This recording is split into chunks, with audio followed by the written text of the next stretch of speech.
The Game Awards 2025 just wrapped up, and it looks like we're finally getting another Mega Man mainline title after 7 long years. Naturally, this meant that I had to go through the minute-and-a-half long teaser trailer repeatedly to find anything of relevance that I could share with you here today. At this point, I've lost count of how many times I've watched the trailer, but the good news is that it wasn't all for naught. After piecing together every single significant frame in the trailer, analyzing community discussions and details that have been confirmed by Capcom themselves, what I discovered is that this isn't just another Mega Man entry, it's a carefully constructed celebration of the series' legacy. So here are 20 crazy confirmed things about Mega Man Dual Override that you absolutely need to know about. Let's begin. It's officially the 12th mainline entry despite the name change. Despite there being over 130 Mega Man games, including spin-offs and related titles, there have been only 11 mainline entries into the franchise to date. Well, that all changed during this year's The Game Awards 2025, when a brand spanking new mainline Mega Man title was announced, titled Mega Man Dual Overdrive. It was striking to me that Capcom is surprisingly breaking tradition by dropping the numerical designation they ordinarily give to the mainline games. Regardless, it's been confirmed by them that this is, without a shadow of a doubt, the 12th Mega Man mainline game. They seem to have understood that many long-term fans might still be confused by their choice, which is why throughout the reveal trailer, this number appears repeatedly, starting with the hallway floor right at the start of the cinematic. It's almost comical how Capcom seems to be so worried that this change in nomenclature will affect their game, that the corridor that opens the trailer shows all the older games, from 1 to 11 before stopping at 12, just as Mega Man enters his teleportation pod. It's safe to say that they did manage to make their point, even if it was a little funny the way they did it. The subtitle contains exactly 12 letters. Capcom has always been notorious for its attention to detail, and this trend seems to have continued with Mega Man Dual Overdrive. As I was rewatching the trailer, I couldn't help but notice how the title Dual Override contains precisely 12 letters. This is undoubtedly a subtle nod to the fact that the game is the 12th entry into the mainline franchise. While they're quite blatant about making sure that fans understand that this game is no spin-off from the amount of time this number appears in the trailer, I found what they did here to be quite a cool touch that not everyone will catch immediately. The entire gameplay footage takes place on a single festival stage. The 1.5 minutes worth of footage only gave us a very basic demo about what we can expect from this upcoming game. There were, however, still certain things I couldn't help but notice. In true action side-scroller game fashion, the stage is a singular cohesive segment, which in this case features a robust festival or a celebration of some sort. I was so afraid they might decide to move away from this formula, as we've seen many other franchises trying to experiment with their mainline games and not always succeeding. Mega Man, it seems, has decided to stick to its roots, and I for one can't express my relief enough.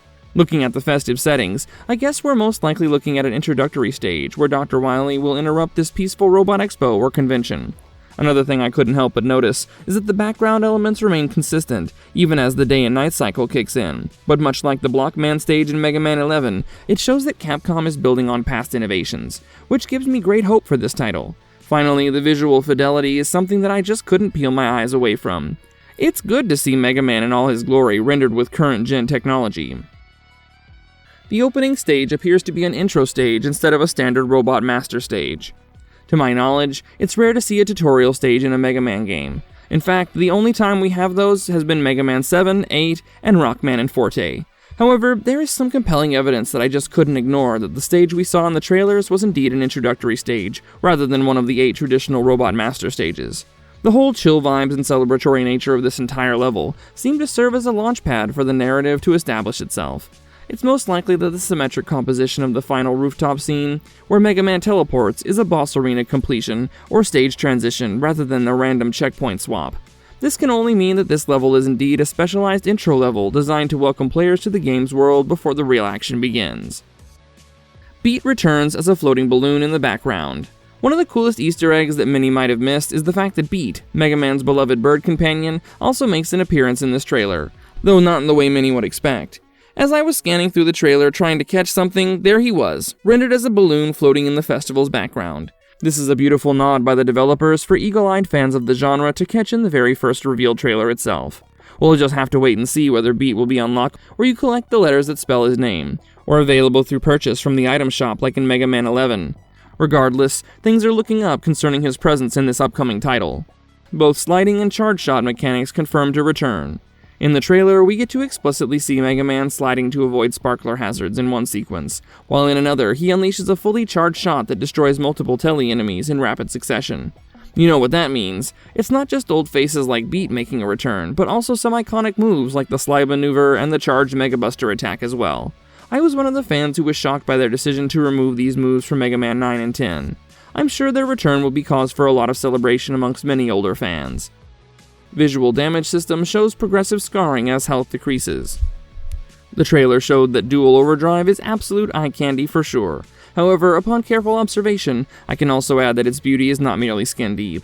As a next-gen game, the visual aspect of it is expected to be upgraded from its predecessors, and one of the most impressive details I couldn't help but notice was how damage is registered on Mega Man as he takes hits. It's so satisfying to see his armor become visibly scarred and burned as he takes hits throughout the stage. His pristine blue armor from the beginning of the stage is no longer the same by the end of it. For those who remember, there was a similar mechanic from Mega Man X, when his health drops critically low, adding another layer of not just visual aesthetics, but also feedback for the players to notice. Gamma, Mega Man 3's final boss robot, appears as background art. Older fans will still remember the good old days of fighting Dr. Wily and Gamma, the peacekeeping robot in Mega Man 3's final battle. I remember my barely adolescent brain reaching peak frustration trying to beat the duo with little to no success. To my surprise, I spied my old foes in the initial interior scenes of the trailer, where Wily is depicted piloting the robot exactly as players remember from that classic battle. We'll most likely see much more of these two iconic villains in this series. My guess is that the narrative will most likely follow the Mega Man 11 timeline, exploring what happened to the robot designs and story threads left dangling in that previous entry, or perhaps diving deeper into the creation and history of Gamma itself. Proto Man's iconic whistle plays at the end of the trailer. Out of all the characters that are making a return in this new entry, what's gotten me the most excited is the return of Proto Man, Dr. Light's prototype robot before he created Mega Man. The final audio cue of the reveal trailer unmistakably features Proto Man's signature whistle. Any long-term fans of the series will immediately tell you this distinctive sound has always been identified with this enigmatic character. Why I'm even more hype is because Capcom, for whatever reason, decided to exclude Proto Man from Mega Man 11, disappointing a lot of fans like us in the process. The whistle isn't just meant to evoke nostalgia, but also seems to be a reassurance from the devs. This new game will be going back to its roots and giving us things that made Mega Man the giant franchise that it is today. I just hope that we get to use him as a playable character. Please, Capcom, make it happen. Character swap mechanics hinted by in-game teleportation. One of the strongest reasons why I hope Proto Man will be a playable character is because I have a suspicion that there's a character swap mechanic in this game. As we watch Mega Man teleporting from one rooftop to another in the in-game footage, this transition is accompanied by a visible system venting animations, where panels pop out from our protagonist's body. This sequence that we see in the trailer suggests that the name Dual Override is more than just a cool title and actually refers to the ability to swap between two playable characters. Now combine that with the Proto Man whistle at the end, and I can't help but speculate that Proto Man will serve as this secondary character we can switch to on the fly, as we progress through our adventures. The double gear system may return in modified form. Even though the announcement trailer for this game is relatively short, there's still a lot to unpack. Looking carefully at the venting animation showing Mega Man's panels opening and cooling systems activating, I considered whether this might represent an enhanced iteration of the double gear that we saw in Mega Man 11. This mechanic allowed Mega Man to temporarily overclock his processors for speed boosts or power enhancements, and given that the game's name is Dual Override, with dual suggesting two elements, I bet it's likely that this system either returns in some capacity or transforms into a new override system that serves similar functions. The venting animation, I believe, specifically could indicate that this power boost ability has a cooldown period, making resource management crucial to strategic gameplay. The game uses modernized 2D graphics with improved shading. The 7-year gap between Mega Man 11 and Dual Override means that there's bound to be some serious visual overhauls. Thankfully, the improvements are quite significant and noticeable immediately, and if I could see them, I'm sure you would be able to as well. There are those saying that the graphics look identical to Mega Man 11, but really, if you closely examine the two as I have, there's a massive update with regards to proportions, shading techniques, and more sophisticated helmet design. Add to this the new gen lighting, shadow work, and expressive character models, and you have a Mega Man game that is much more pleasing to look at visually. In my opinion, this shows that Capcom invested genuine effort into modernizing the visual presentation instead of using simple upscaling techniques on the previous game's assets. Classic enemy types return, including Mets, Wallmasters, and Tellies. A Mega Man game wouldn't be the same if we didn't have some old familiar foes to blast this time around as well. To satisfy our craving for destruction, the Met enemies from the original Mega Man game appear multiple times throughout the stage. I also saw the wall blasters from Mega Man 4 visible in the interior sequences, while the telly enemies from Mega Man 2 show up as targets for the charge shot attack. Additionally, the bird-like PP from Mega Man 2 appears, dropping explosive projectiles that splinter into 3 missiles. I never thought seeing enemies would fill my heart with so much joy. You have to understand, these guys are part of some of the earliest core video game memories for many fans, including me. This mix of classic enemy types suggests the developers are really throwing the lore book at us, and paying homage to the older works and long-term fans, and it's something that we love to see them doing. Original sparkler and fireworks-themed enemy designs are new additions. Mega Man 4 Dual Override is guaranteed to have a lot of returning enemies, both big and small, as the trailer showed. However, I noticed that there are some completely original enemies with interesting designs that we'll be facing for the first time as well. The theme behind these enemies seems to be fireworks and sparklers, which is consistent with the festival setting that the trailer stage showed. These brand new enemies are shown using projectiles with a distinctive firework aesthetic, suggesting that the devs are not just paying homage to the past with this game, but also innovating for the future, keeping the franchise fresh.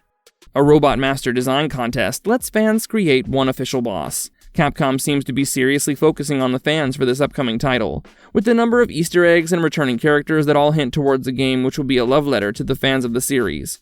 Another thing that reinforces this idea is the fact that they launched an official Robot Master Design contest in mid-December, which will run all the way to January 1st, 2026. The winner of this design contest won't be randomly selected, with Capcom conducting a multi-stage selection process where they choose 20 first-stage qualifiers, then open public voting from January 30 to February 6, 2026, allowing the community to vote for their 6 favorite designs. From those 6 public voted winners, Capcom's development team will select the ultimate winner of the contest. This lucky fan will have the amazing honor of having their design implemented into the game as an actual boss. The remaining 5 finalists will also have their names credited in the game itself, immortalizing them forever. Times like this, I wish I'd paid more attention in art class. However, for those who are participating, best of luck. This is the first such contest Capcom has run in decades, making it a genuinely historic opportunity for fans. The Robot Master design must feature a giant suction arm weapon. While the contest in itself is super cool and will allow fans to show off their creativity and love for the franchise, there's a specific constraint when it comes to the actual design of the robots.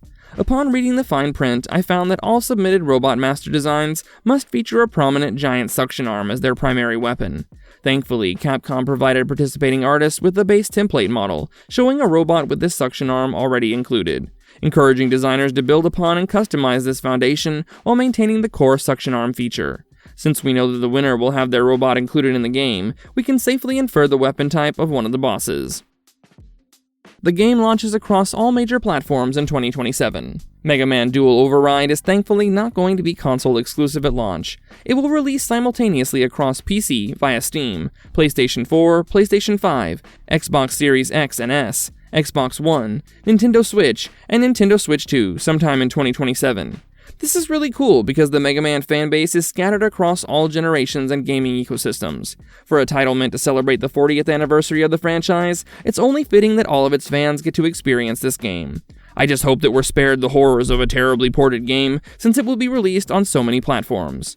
The good thing is that the 2027 release date means this game is still in active development, giving the team roughly 2 more years to refine mechanics, create levels, and polish the overall experience. The teleportation pod uses the password DLN.001 as its access code. This is a cool little detail that some fans might have noticed when the vault door to Mega Man's teleportation pod opens, during the opening scene of the trailer.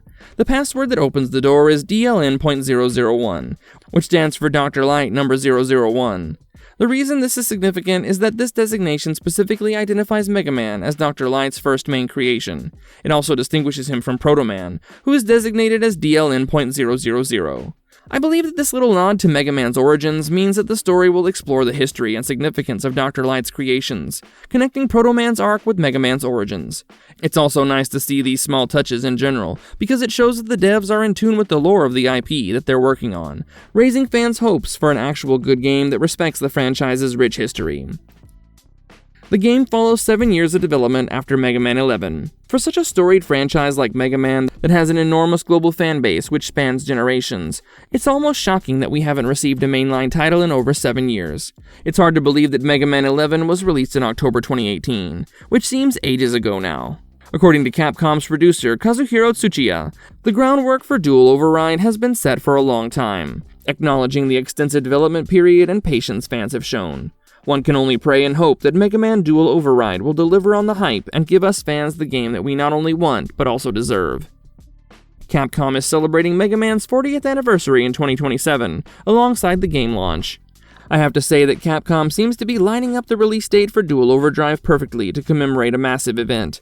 You see, 2027, which is the release date for Mega Man Dual Override, perfectly coincides with the franchise's 40th anniversary as well. What better way to celebrate such a massive milestone for the franchise that began in 1987 than another mainline Mega Man game? I refuse to believe that this timing is unintentional, and it's a guarantee that Capcom is planning this game to be the centerpiece for celebrating the Blue Robot's legacy.